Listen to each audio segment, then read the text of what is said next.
Ah, isang mapagpalang umaga po sa inyong lahat, mga kapatid. Sa mga kapatid na nasa Paisawan, doon po sa mga senior citizens, at sa mga regular na mga manonood ng YouTube, muli po, good morning sa inyong lahat. No? Muli na naman tayong kinatagpo ng makapangyarihang Diyos sa umagang ito. No? Nadama ba natin ang kanyang banal na presensya? Okay? Iba't iba po ang paraan ng Diyos kapag kinakatagpo niya tayo.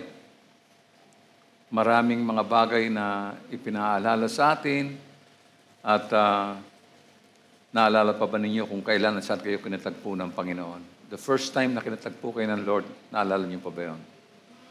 Masarap pong alalahanin ang mga karanasang ganoon, ano?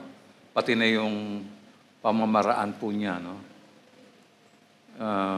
And then, na-realize natin na hindi lang niya tayo iniligtas, kundi tumanggap pa tayo ng maraming pagpapala. Alam ba niyo yun? Na kabilang po sa mga pagpapalang to yung kapatawaran ng ating mga kasalanan. No? Yung buhay na walang hanggan. Inampun tayo sa pamilya ng Diyos. Nararanasan natin ang banal na presensya ng Espiritu. Nakakapasok na rin tayo sa trono ng biyaya ng Diyos mula nung tayo ay tanggapin. No? Binigyan tayo ng mga espiritual na kaloob. Tumanggap din tayo ng kapayapaan at kagalakan. Binigyan din tayo ng Panginoon ng lakas at ng aliw. Binigyan tayo ng patnubay at karunungan, pagpapagaling at pagpapanumbalik, paglalaan at panustos, yung proteksyon at kaligtasan, layunin at kahulugan, pag-asa at katiyakan sa buhay, pamana ng makalangit na kayamanan, napakarami po. No? Kung iisa-isahin po natin ay magbabalik ito ng ating alaala. No? Dahil ito sa relasyon natin sa Panginoon, maaaring nag-iisip ka kung ano ang maaari mong igante sa lahat ng mga kabutihan niya. Napapaisip ka siguro, no? Alam mo ba na ang salmista ay nagtanong din ng tanong ito? Sabi po sa awit 116:12, ano kaya ang maigaganti ko sa Panginoon sa lahat ng kabutihan niya sa akin? Tatanong po yung salmista. Maaari nating isalin ang tanong na to, paano ko masusuklian ang Panginoon sa lahat ng kanyang kabutihan sa akin? Ang sagot po ay wala. Hindi natin kayang suklian ang Panginoon. Wala pong sino man sa atin na makagagawan to, sapagkat walang sino man na makahigit sa mapagbigay na Panginoon. In short, we cannot outgive God. Maalala natin noong panahong itatayo ni Haring David ang templo, kusang loob na nagbigay ang bawat pinuno ng sambahayan, ang mga pinuno ng mga lipi, ang mga pinuno ng mga hukbo at ang mga katiwala ng hari. Alam nyo, kusang loob silang nagbigay at napakalaking yaman ang natipon nila para sa gagawing templo. Ganito po ang naging panalangin ni Haring David noong panahong yon sa unang Kronika 29:11-13. Sabi niya, sa inyo ang kadakilaan, ang kapangyarihan, ang karangalan at ang pagtatagumpay, sapagkat inyo ang lahat ng nasa langit at nasa lupa, sa inyong kaharian, at kayo ang dakila sa lahat. Sa inyo nagmumula ang kayamanan at ang karangalan, at kayo ang naghahari sa lahat. Taglay ninyo ang kapangyarihan at kadakilaan, at kayo ang nagbibigay ng lakas at kapangyarihan sa lahat. Pinasasalamatan namin kayo, O Diyos, at pinupuri ang inyong maluwalhating pangalan. Overwhelmed ang heart ni King David, no? At ganito pa yung dugtong niya sa verse 14, no? Ngunit sino ako at ang bayang ito? Buong puso kaming nagkakaloob, sapagkat ang lahat ng ito ay galing sa inyo at ibinabalik lamang namin. Tulad ng aming mga ninuno, kami nga'y mga dayuhan at naglalakbay lamang. Ang buhay namin sa daigdig nito ay parang anino at pansamantala lamang. O Yahweh na aming Diyos, ang lahat ng kayamanang ito na aming ibinigay para ipagpagawa ng inyong tahanan ay sa inyo rin nagmula. Malinaw po kay Haring David ang lahat kung bakit nakapagbibigay ang mga mamamayan at ang lahat ng mga sakop nito. Bakit po nagbibigay ang tao katulad natin ngayong umaga? Bakit tayo naghatid at nagbalik ng ating mga kapo at ng ating mga kaloob? Simple lang po ang sagot. Kasi ang Diyos ay bukas palad sa atin. Amen po ba? Natutunan natin na ang lahat ng bagay na sa buhay natin ay nagmula sa Diyos, kaya madali natin itong maibabalik. No? Tayo ay nagbukas palad dahil sa mapagpatibay at mapagbigay ang ating Panginoong Diyos. Salamat po sa mapagbigay niyang puso. No? Salamat sa kanyang pag-ibig sa atin. Sa umaga pong ito, nais ko pong ihatid sa inyong lahat ang isang uri ng pag-ibig. Isang pag-ibig na naghahangad ng isang tunay na pag-ibig. May isang hinihingi ang Panginoong Diyos sa ating lahat. Kaya ang pamagat ng ating paksa ngayong umaga ay, God pursues a love relationship with us. No? Alam niyo, more than 4 months ago, I turned 78. Ibig sabihin, naranasan ko po yung malalaking kaguluhan sa kasaysayan ng ating bayan. Napagdaanan ko po lahat yan. Alam ba niyo na nung panahong yun ay nagkalat ang mga hippie, free sex, drugs, the birth control pill was approved for contraceptive use. Included was family planning at iba pa. Maraming mga kabataan po ang narahuyo sa iba't ibang uri ng bisyo ng panahong yon. Subalit sa kabila po nito, kumilos ang Diyos sa mga kabataan. Nagsimula po yung revival movement sa buong mundo at parang apoy na kumalat sa buong bansa. Tandang-tanda ko po yung panahon na yon. That was 1960s. Isinilang ang mga modernong kilusang pagsamba sa Amerika, gayon din ang mga charismatic churches sa ating bansa. Nang panahon ding yon, tinangkap ko ang pagtawag ng Diyos at ilang panahon pa lumipas, pinanganak ang ating church sa isang lumang garahe sa General Evangelista. Ang paraan ng pagsamba ay direktang na-impluwensyahan ng mga revival movement na ito. Ang isang mahalagang pangyayari ng kilusang ito ay ang pagbibigay diin po sa isang personal na relasyon kay Jesus. Noong panahong yun, maraming mga button at bumper sticker ang nagkalat at pinagbibili ng panahong yun. Nasabi ko sa aking sarili, kailangan ng tao ang isang relasyon kay Jesucristo. Ang relihiyon po kasi ay tungkol sa kung ano ang ginagawa natin para ma-please ang Diyos. Ito ay tungkol sa tungkulin, tuntunin, at obligasyon ng church. Maaari kang maging relihiyoso pero hindi mo kilala ang Diyos. Maaari namang pumupunta ka sa church para manalangin pero wala kang relasyon sa Diyos. Marahil nagbabasa ka ng Biblia pero hindi mo alam ang daan patungo sa buhay na walang hanggan. Katunayan, ganyan-ganyan po sinabi ni Jesus sa mga Israelita sa Aklat ng Juan 5:39 hanggang 40. Sinasaliksik ninyo ang mga kasulatan sa paniwalang doon ninyo matatagpuan ang buhay na walang hanggan. Ang mga kasulatang yan ang nagpapatotoo tungkol sa akin. Ngunit ayaw naman yung lumapit sa akin upang kayo magkaroon ng buhay. Sakto po yan. Yan po yung sinabi ng ating Panginoon. Sinabi po ito ng ating Panginoon sa mga Pariseo na religiously nag-aalay ng kanilang panahon sa pag-aaral ng banal na kasulatan. Seryoso sila. Talagang ginagamit nila yung kanilang panahon para sa pagbabasa. Ang problema, nakaligtaan nila ang pinakamahalagang aspeto nito. Ganyan ang tao eh. Itinuturo ng kasulatan si Jesus, ngunit nang siya ay tumayo, no? Sa harap nila, hindi siya kinilala o sa mas malawak na kahulugan, hindi po nila tinanggap si Jesus. Na-miss po nila ang alok ng Panginoon ang buhay na walang hanggan. Alam nila yung mga technicals, yung mga aral, pero yung pinakamahalaga ang na-miss nila. Kailangan ng malinaw na pangunawa natin dito, mga kapatid. No? Hindi po relihiyon, kundi isang relasyon kay Jesucristo ang kailangan ng tao.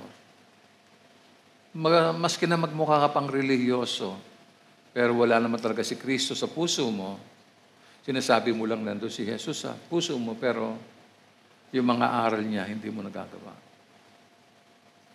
So, magandang tanongin, nakikilala ba natin siya? Tinanggap mo na ba siya? Ang mga reliyosong tao ay katulad rin ng mga tao ngayon. Nakilala nila si Jesus, ngunit ang masakit, hanggang doon lang. Hindi po nila tinanggap si Jesus sa kanilang mga puso bilang Panginoon at tanging tagapagligtas. Ang katibayan, hindi po sila sumusunod sa mga salita ni Jesus.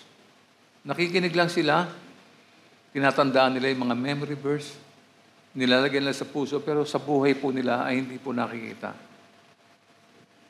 Ito po ang isang kahangahangang bagay sa daigdig na ating kinalalagyan.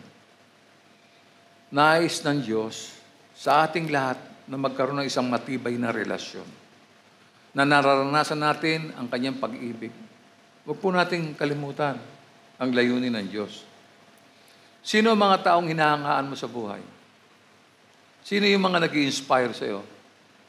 Para sa akin, ilan sa kanila ay ang mga may akda na kinagigiliwan ko at nais kong makasama sa panahong darating. Kayo po ba may listahan kayo ng mga taong hinahangaan nyo? People who inspire you regularly. Ngayon, maintindihan natin na ang Diyos na lumikha ng sansinukob ay nais na magkaroon ng kaugnayan sa atin. Sa katunayan, personally, hinanap ka niya at natagpuan ka. Hindi ba nakakagulat yan? Hindi mo naman iniisip na mapapabilang ka sa church na ito ngayon. Marami sa atin ay nasa karanasang ito at tinitingnan natin ang mga katotohanan ng karanasang ito sa Kanya. Ang Diyos po ay palaging kumikilos sa ating kalagitnaan. Sa katunayan, hinahangad ng Diyos ang isang kaibig-ibig na relasyon natin sa Kanya. Gusto niya yon. Nais ko pong ibahagi sa inyo tungkol sa 3 bagay na inaasahan kung magbibigay ng inspirasyon, tunay at praktikal, isang personal na relasyon tungkol sa pag-ibig ng Diyos. Gusto kong malaman mo, kahit sino ka pa, mahal ka ng Diyos at nilikha ka niya para sa isang relasyon ng pag-ibig. Walang humpay na pinagtsatsagaan ka ng Diyos upang umunlad ang relasyong ito. Tinawag ka ng Diyos upang tugunan at tamasain ang relasyong ito. At dahil ito ay tungkol sa relasyon at ang mga relasyon ay reciprocal, tatalakayin natin ang isang punto, pagkatapos po ay tutugon tayo ng may pananampalataya. Hayaan natin magsalita ang Diyos sa ating ngayong umaga at magtiwala po tayo sa Kanya. Roman number 1, let's go to Roman number 1. God loves us deeply and created us for a love relationship. God loves us deeply and created us for a love relationship. This statement is rooted in biblical teachings and reflect the core of Christian beliefs. No? Alam mo ba kung bakit ka nag-i-exist sa mundong ito? Hindi ka ba nagtatanong, ba't ka nandito ngayon umaga? Anong ginagawa mo rito? Bakit ka iniibig ng Diyos? Ang pag-ibig ng Diyos ay isang malalim na misteryo. Alam mo ba na umiiral ka dahil sa pag-ibig ng Diyos? Personal po ito, very personal. Mahal ka niya ng mas higit kaysa iniisip mo. Huwag mong kalimutan na nilikha ka niya upang ipadama sa iyo ang kanyang pag-ibig. Yun ang layunin ng Diyos na na-miss ng maraming tao, even Christians. Let's go to letter A. God's perfect love is a model for how to love. Ganito po ang pagkakasalaysay ni Apostol Pablo sa unang Korinto 13 mula 1 hanggang 7. Makapagsalita man ako ng mga wika ng mga tao at ng mga anghel, kung wala naman akong pag-ibig, para lamang akong kampanang maalingaw o pompyang na kinakalampag. O ako man ay may kakayahang magpahayag ng salita ng Diyos at umunawa sa lahat ng hiwaga, kung mayroon man ako ng lahat ng kaalaman at malaking pananampalataya, na ano pat nakakapagpalipat ako ng mga bundok. Ngunit kung wala naman akong pag-ibig, wala akong kabuluhan. At kung ipamigay ko man ang lahat ng aking mga ari-arian at ialay ang aking katawan upang sunugin, ngunit wala naman akong pag-ibig, wala rin akong mapapala. Ang pag-ibig ay matyaga at magandang loob. Hindi mainggitin, hindi mayabang, ni mapagmataas man. Hindi magaspang ang pag-uugali, hindi makasarili, hindi magagalitin o mapagtanim sa kapwa. Hindi niya ikinatutuwa ang gawaing masama, ngunit ikinagagalak ang katotohanan. Ang pag-ibig ay mapagpatawad, mapagtiwala, puno ng pag-asa, at mapagtiis hanggang wakas. Sa mga magulang na nasa loob ng church, pati ni mga nanonood sa YouTube, kailangan maunawaan niyong mabuti ang lahat ng ito. Nilikha ka ng Diyos ayon sa kanyang larawan na nagpapakita ng kanyang pag-ibig at pagnanais para sa relasyon ng pag-ibig. Walang kondisyon ng pag-ibig nito at hindi nakabase sa ating pagiging karapat-dapat. Isinugo niya ang kanyang anak upang iligtas tayo sa kasalanan at sa mga bunga nito. Katunayan, inampun tayo ng Diyos bilang mga anak at ibinigay ang kanyang pag-ibig at pagtanggap sa atin. Isang pagpapahayag ng kanyang soberenya at kabutihan. Ninanais niya ang isang personal at matalik na relasyon sa bawat isa sa atin. Bilang natatanging individual, nilikha po niya tayo para sa isang layunin na abutin, patawarin, at papanumbalikin sa Kanya. Ang pag-ibig niya ay walang hanggan. Ang pag-ibig ng Diyos ay mananatili, magpakailanman. Paano mo nararanasan ang pag-ibig ng Diyos sa iyong buhay? This is a personal question. Paano mo napapanatili? Paano mo nararanasan ang pag-ibig ng Diyos sa buhay mo, sa araw-araw? Ano ang ibig sabihin ng pagmamahal na ito sa iyo? Gaano ito kalaki? Paano mo mapapalalim ang iyong kaugnayan sa Diyos? Ating puntong hayan ang unang 1:4, 7 hanggang 10. Mga minamahal, mag-ibigan tayo sapagkat mula sa Diyos ang pag-ibig. Ang bawat umiibig ay anak ng Diyos at kumikilala sa Diyos. Ang hindi umiibig ay hindi kumikilala sa Diyos sapagkat ang Diyos ay pag-ibig. Inihayag ng Diyos ang kanyang pag-ibig sa atin nang isugo niya sa mundo ang kanyang kaisa-isang anak upang magkaroon tayo ng buhay sa pamamagitan niya. Ito ang pag-ibig. Hindi sa inibig natin ng Diyos, kundi tayo ang inibig niya at isinugo niya ang kanyang anak upang maging handog para mapatawad ang ating mga kasalanan. In essence, this verse conveys 3 points. Important points.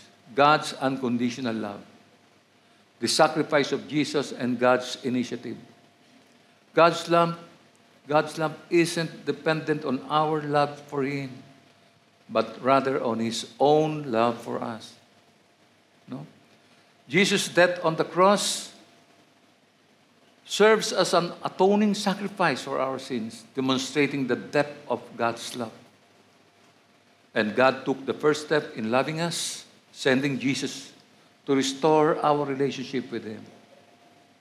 Ang mga talatang binasa natin ay nagpapaalala sa atin na ang ating pagmamahal sa Diyos ay tugon sa Kanyang pag-ibig. Hindi ang kabaligtaran.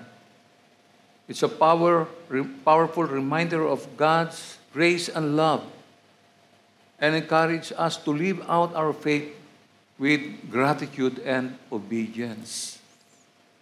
Seryoso po ang pag-ibig na to. Hindi po ito laro. Paano niya ipinakita ang kanyang seryosong pag-ibig sa atin? Kung hindi pa natin alam, basahin natin sapagkat ito po ang pinakamalagang bagay na nakita ko sa scripture ng buong Biblia. This is the centerfold about love. John chapter 3, verse 16. Sapagkat gayon na lamang ang pag-ibig ng Diyos sa sangkatauhan. Kaya't ibinigay niya ang kanyang kaisa-isang anak upang ang sinumang sumampalataya sa kanya ay hindi mapahamak, kundi magkaroon ng buhay na walang hanggan. Ang sabi naman ni Apostol Pablo sa Roma 5:8, ngunit ipinadama ng Diyos ang kanyang pag-ibig sa atin nang mamatay si Kristo para sa atin noong tayo'y makasalanan pa. Noong tayo'y makasalanan pa. Si Kristo ay namatay para sa iyo at sa akin. Hindi kanya minahal dahil karapat-dapat ka, kundi dahil iniibig ka niya. Linawin mo sa isip mo yan. God's love isn't based on human worthiness or actions. Jesus' death on the cross demonstrates God's love despite our sinfulness. Marami tayong ginawang karahasan, kamalian, kasalanan. But God took the first step in loving us while we were still sinners. Wala tayong ginawang anuman para mata mo ang pag-ibig na ito, mga kapatid. Sana mag-sink in ito sa puso natin. Anong ibig sabihin ni Jesus na namatay siya para sa iyo noong ikaw ay makasalanan pa? The question is, how will you respond to God's love? Paano natin maibabahagi ang pag-ibig na ito ng Diyos sa iba? Naalala mo ba yung mga kasambahay mo? Sino ba yung mga kasama mo sa bahay? Meron na ba silang Jesus sa puso? Pinagwawalang bahala mo ba? Bakit hindi mo ilagay si Jesus sa puso nila? Ba't nananatili kang tahimik lamang at nag-iintay? Bakit hindi mo gawin ang mga bagay na dapat ginagawa ng isang anak ng Diyos? Kaya kapag sinabi nating mahal tayo ng Diyos, ang ibig nating sabihin, siya po ay committed sa ating kapakanan. Kung ano ang pinakamahusay para sa atin, yun ang gusto niyang ibigay sa atin. Kung sino ang pinakamabuti para sa iyo, siya yun, palagi. Ganito po ang pagpapaliwanag ni Apostol Pablo sa kanyang liham sa mga taga-Efeso sa 3:18 hanggang 19. Ang sabi niya ganito, upang lubusang maunawaan ninyo, kasama ng mga hinirang ng Diyos, kung gaano kalawak, gaano kahaba, gaano kataas, at gaano kalalim ang kanyang pag-ibig. At naway malaman ninyo ang buong pag-ibig ni Kristo na hindi kayang abutin ng pag-iisip upang kayo'y mapuspos ng kapuspusan ng Diyos. Sorry. Amazing. Hindi mo lubos maisip na merong ganitong kapangyarihan na gumagalo sa loob ng mundong ito. Mga taong mahirap, mga taong kawawa, mga taong inaapi, mga taong walang kakayanan, mahina. Pero patuloy silang nabubuhay at binibigyan ng pag-asa ng Diyos. Ang sino mang nabubuhay sa pag-ibig ay nabubuhay sa Diyos at ang Diyos sa Kanya. Ang una kong karanasan sa Panginoon ay dumating noong 1988. Sa gulang na 42, dumalo ako sa isang evangelism crusade sa Luneta Grandstand at isang alemang evangelista ang kasalita. Alam ko narinig na ng marami sa inyo ito, pero marami mga bago na gusto kong mapakinggan ito. Marami siyang sinabi tungkol sa pananampalataya, ngunit ang tanging tumimo sa puso ko ay ang salita mula sa aklat ng unang Juan 1:9. Alam niyo, makalipas po ang karanasang iyon, naanyayahan ako ng aking kumpare sa isang gawain ng church. Matagal na po ito, 1988 pa to. Naakit po ang puso ko sa mga awitan na noong ko lamang napakinggan, kagaya ng mga inawit natin ngayong umaga. Kakaiba ang aking pakiramdam. First time. Noong ko lang naranasan ito, at overwhelmed ang puso ko at nadama ko ang pag-ibig ng Diyos for the first time. Habang nag-aawitan ng lahat, nakaupo akong umiiyak sa isang sulok ng church. At nang matapos ang awitan, mga kapatid, naiwan ako nag-iisa at patuloy akong umiiyak, ngunit may kagalakan at pasasalamat sa Diyos.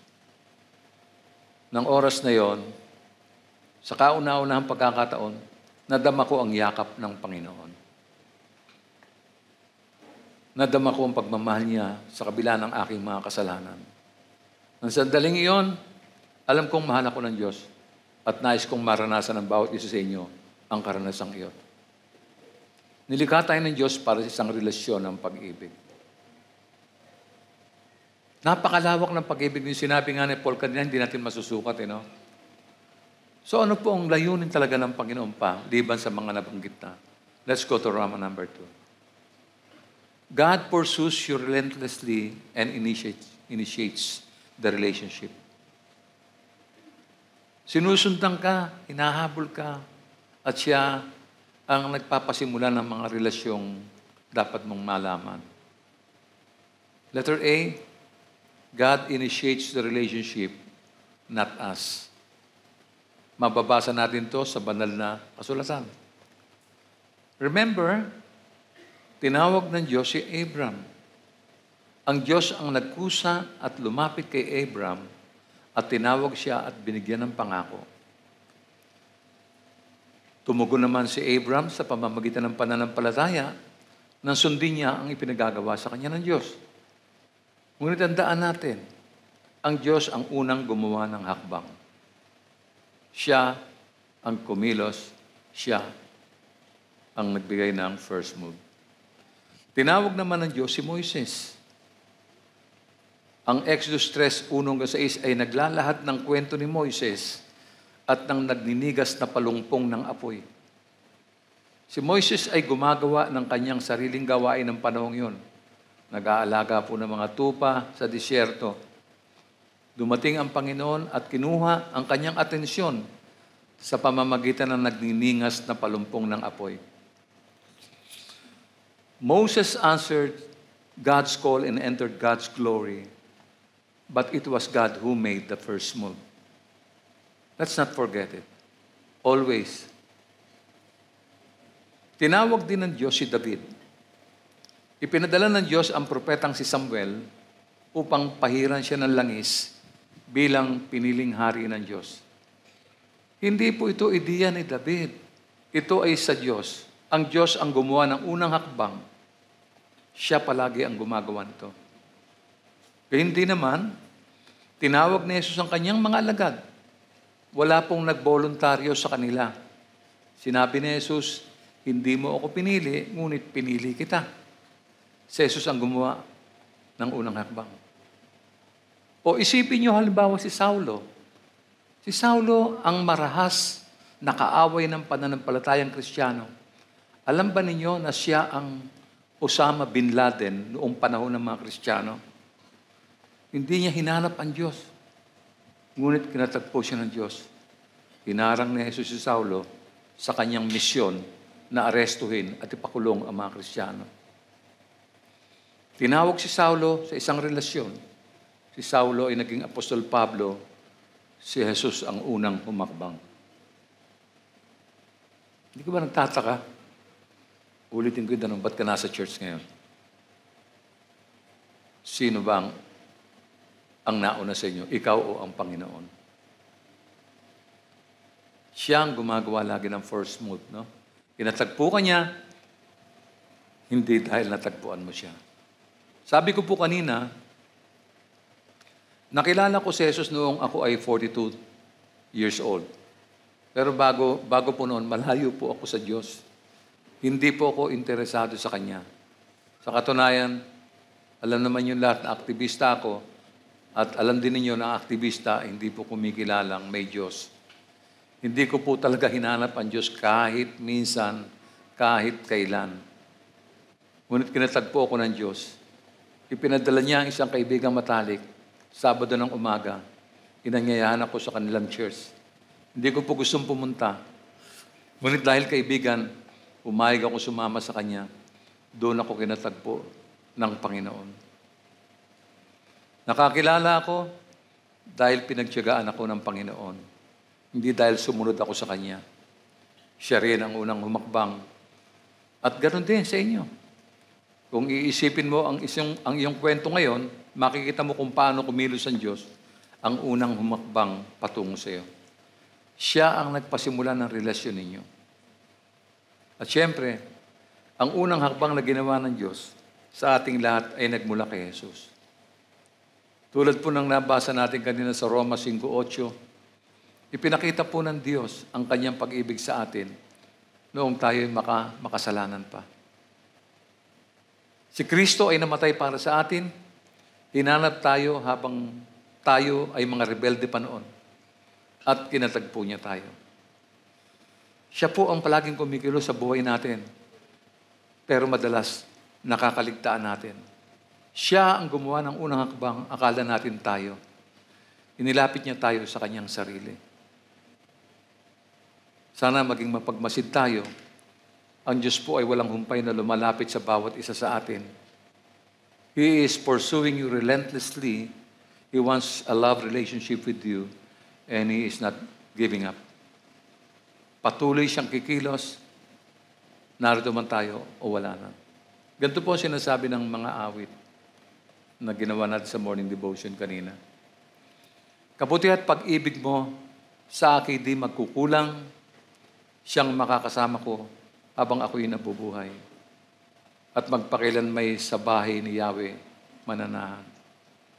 Alam mo itong Psalms na to, pag binabasa ko, akala mo, printed in gold. Ewan ko, para siyang ginto, no? Na hindi siya nagkukulang eh. Meron po bang nakukulangan sa inyo rito? Siya po yung makakasama natin habang buhay. No? Sa Kanya tayo uuwi pagkatapos ng buhay na ito. Wala tayong ibang uuwian, kundi yung tahanan niya na inihanda para sa atin. Ang Diyos po ang gumagawa ng mga initiatives, no? Siya ang kumikilos, sinusundan ka ng kanyang pag-ibig at kabutihan. You have to feel it. Hindi siya susuko hanggat hindi mo siya nakikilala. Even yung mga invited ngayong umaga, hindi mo namamalayan yan, pero may mga kurot ang kanyang salita sa iyo, ginigising kanya at pinaalalahanan. Ang hindi mo alam, mahal ka niya at nilikha para sa isang relasyon ng pag-ibig. Ang Diyos, hindi siya humuhumpay. Sinusubaybayan ka at pinasilimulan nila ang relasyong ito the first time you came to church. Ano pa? Punta natin yung letter B. God calls you to respond and enjoy the relationship. Hindi tayo pwedeng magmaang-maangan. Hindi tayo pwedeng manahimik lamang. Sa ngayon, napag-uusapan na natin na mahal ka niya. Nilikha ka para sa isang relasyon, paulit-ulit to. But relationship by nature are reciprocal. It's a two-way, kapatid, no? Tulad ng kalsada. Kinatagpo ka niya upang magbalik din sa kanyang pag-ibig. Ang Diyos ang gumawa ng unang hakbang at tinawag ka upang tumugon. So, anong pinakamahalagang bagay na magagawa mo sa iyong buhay ngayon? Paano sinagot ni Jesus ang tanong na yan? Basahin po natin ang Mateo 22:34 hanggang 40. Nagtipon-tipon ang mga Pariseo nang mabalitaan lang napatahimik ni Jesus ang mga Saduceo. Isa sa kanila, na dalubhasa sa kautosang Hudyo, ang nagtanong kay Jesus upang subukin ito. Guro, alin po ang pinakamahalagang utos sa kautosan? Tanong niya. Sumagot si Jesus, ibigin mo ang Panginoon mong Diyos ng buong puso, ng buong kaluluwa, at ng buong pag-iisip. Ito ang pinakamahalagang utos. Ito naman ang pangalawa. Ibigin mo ang iyong kapwa gaya ng pag-ibig mo sa iyong sarili. Sa dalawang utos na ito, nakasalalay ang buong kautusan ni Moises at ang katuruan ng mga propeta. Mga rabay ang mga Hudyong ito, no? Sila po ay nag-aaral ng mahigit 600 utos mula sa Mosaic Law. At nagkaroon ng isang popular na debate tungkol sa kung alin ang higit o hindi gaanong mahalaga Malinaw po sinabi ni Jesus. Sa Marcos 12:30 hanggang 31, ibigin mo ang Panginoon mong Diyos ng buong puso, buong kaluluwa, buong pag-iisip at buong lakas. Ganyan po yung pag-ibig na hinihingi ng Panginoon sa atin. Tingnan niyo kung alin ang kulang dito. Buong puso, buong kaluluwa, buong pag-iisip at buong lakas. Tingnan po natin. Iniibig lang ba natin ang Diyos pagka may mga pagpapala tayo? Pag may mga ayuda? Pagka may 13-month pay? Pag may mga bonus? Masaya lang ba tayo pag dumarating ang mga panahong yan? Kailangan natin ibigin ang Panginoon Diyos ng buong puso, buong kaluluwa, buong pag-iisip, at buong lakas. Yan po yung una at pinakamahalaga. Ang pinakamahalagang bagay sa buhay ay isang relasyon ng pag-ibig natin sa Diyos. Ito po yung nais ng Diyos mula sa iyo, higit sa kanong paman. Ang mahalin siya ng lahat ng mayroon sa iyo. Sabi sa 31, ito naman ang pangalawa, ibigin mo ang iyong kapwa gaya ng pag-ibig mo sa iyong sarili at wala na pong ibang utos na higit pa sa mga ito. Ano pong inuutos? Mahalin ang Diyos. Mahalin ang tao. Yan ang pinakamahalaga. First and second. Ito yung mga bagay na minsan ay nakakaligtaan natin at hinahayaan natin ang mga bagay na mas mahalaga. Kadalasan nga, yung mga mabubuting bagay pa ang napapabayaan natin. Naalala ko po yung isang kwento. Remember, no? Jesus and his crew show up for dinner at Mary and Martha's house. Sino makakalimot ng kwentong yan? Nataranta si Marta sa paghahanda ng lulutuin. Imagine, 13 malalaking lalaki ang dumating para sa isang hapunan. Malaking trabaho po ito para kay Marta. Marta is doing something good, no? Really good. She's serving others. Samantala, ano naman ang ginagawa ng kanyang kapatid na si Maria? Nasa sala po, nakaupo sa paanan ni Jesus at nakikinig sa kanya. Natural, dismayado po si Marta, kaya pumasok sa sala. At nangyari po ito sa Lucas 10:40 hanggang 42. Basahin natin. Si Marta naman ay abalang-abala sa paghahanda. Kaya't lumapit siya kay Jesus at dumaing. Panginoon, bali wala po ba sa inyo na pinababayaan ako ng kapatid kong maghanda ng nag-iisa? Sabihin nga po ninyo siyang tulungan naman ako. Ngunit sinabi ng Panginoon sa kanya, Marta, Marta, nababalisa ka at abalang-abala sa maraming bagay. Ngunit iisa lamang ang talagang kailangan. Mas mabuti ang pinili ni Maria at ito'y hindi aalisin sa kanya.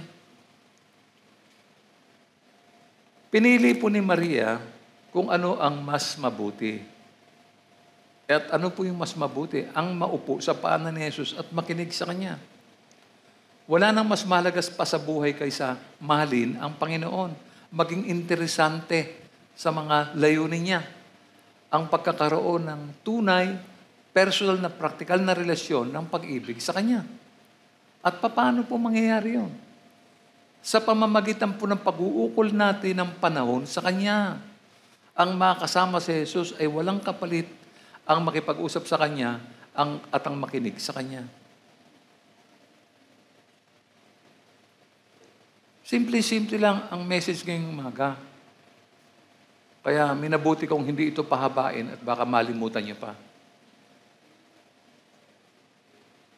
Hanggat hindi umiiral yung pag-ibig natin sa ating Panginoon, puro struggle lang aabutin natin.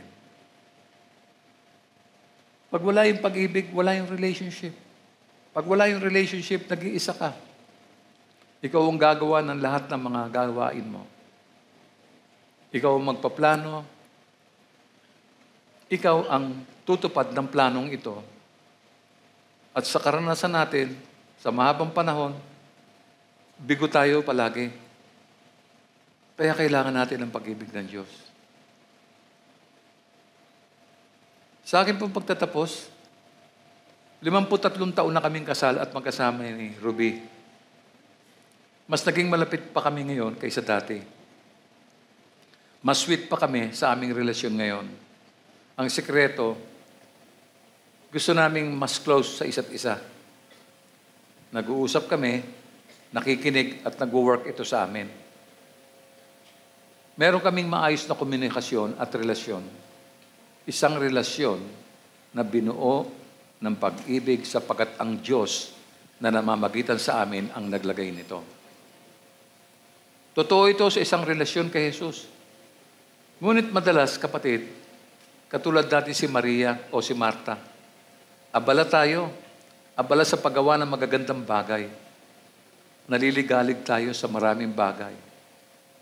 God is pursuing a love relationship with us. He wants our yes. And as I said a moment ago, it is a daily yes. Yes to spending time with Him. Yes to honest conversation. Yes to listening. Yes to listening.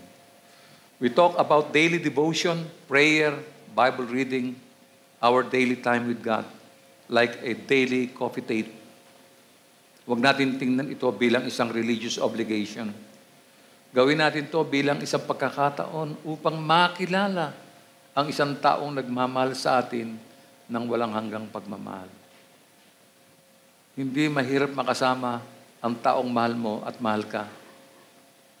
Spend some time with Jesus and build the relationship. One conversation at a time.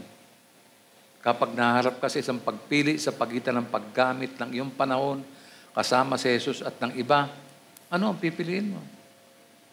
Ano ang sinasabi mong oo? Para kanino? Ano ang mas mahalaga kaysa sa pagmamahal ng Diyos?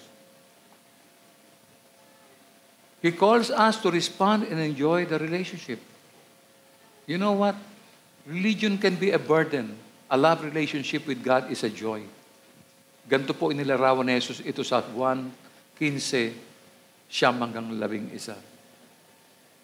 Kung paanong inibig ako ng Ama, gayon din naman, inibig ko kayo. Manatili kayo sa aking pag-ibig. Kung tinutupad ninyo ang aking mga utos, mananatili kayo sa aking pag-ibig. Tulad ko, tinutupad ko ang mga utos ng aking Ama at ako'y nananatili sa kanyang pag-ibig. Sinabi ko sa inyo ang mga bagay na ito upang mapasa inyo ang kagalakan ko at nang sa gayon, malubos ang inyong kagalakan. Manatili po tayo sa kanyang pag-ibig upang ang kanyang kagalakan ay sumaatin at maging ganap pa rin ang ating kagalakan. Gusto ko ang isang love relationship na may kagalakan. Expressing love to God involves heart, mind, and actions. We should demonstrate our love to God. Ikaw, kamusta na ang relasyon niyo ng Panginoon? Look at yourself. Kamusta na ang relasyon ninyong mag-asawa? Nararanasan ba niyo ang pag-ibig ng Diyos sa inyong buhay? Alam mo bang ibig sabihin ng walang kondisyong pag-ibig ng Diyos? Paano mo ibabahagi ang pag-ibig na ito sa iba? How do you currently express love to God? What areas can you improve and how can you share God's love with others? Question, mainit ba ang pag-ibig mo sa Kanya? Kung hindi, bakit hindi mo gunitain ang araw at ang lugar kung saan Kanya kinatagpo? Sa oras na ito, inaanyahan ko pong tumayo tayong lahat at handugan natin muli ng awit ang ating Panginoon. Ipadama natin sa Kanya ang ating mainit na pag-ibig. Umawit tayo. Awitin natin yung awiting, I love you, Lord. Let us remain silent. Pagmuni-munihan natin ang Diyos na nagpadama ng unang pag-ibig niya sa atin. Gawin natin totoo ito, mga kapatid. Ama, nagpapasalamat kami sa iyong walang kondisyong pag-ibig sa amin. Dama po namin ito sa aming buhay araw-araw. Lord, paano na kung hindi mo kami hinanap at nakita? Mananatili po kami sa dusa at lumbay sa mundong ito. Salamat, Panginoon, sapagkat ang iyong mga pamamaraan ang nasunod at hindi ang sa amin. Kung kaya dumating kami sa kalagayang ito, puno ng pag-ibig at pag-asa. Grant us all grace that we may not be mere hearer of your word, but doers also. Samahan mo po kami sa aming fellowship at igiya sa lahat pa ng aming mga gagawin. Maraming salamat sa buhay ng iyong anak na si Kristo Jesus na naglagak sa krus ng Kalbaryo. Maraming salamat, Ama, sa iyong kabutihan, sa iyong pag-ibig. Kaya mong maranasan namin ang pag-ibig na ito habang kami nagkakatipon-tipon pagkatapos ng gawain ito. Ito po ang aking panalangin sa pangalan ni Jesus. Amen. Tanggapin po natin ang pagpapala ng Panginoong Diyos, ang biyaya ng Panginoong Jesucristo, at ang pag-ibig ng Diyos, at ang pakikipisa ng Espiritu Santo ay sumainyo nawang lahat, at ang lahat ng nagagalak ay magsabi na, purihin natin ang Panginoon, tayo po'y magpatian.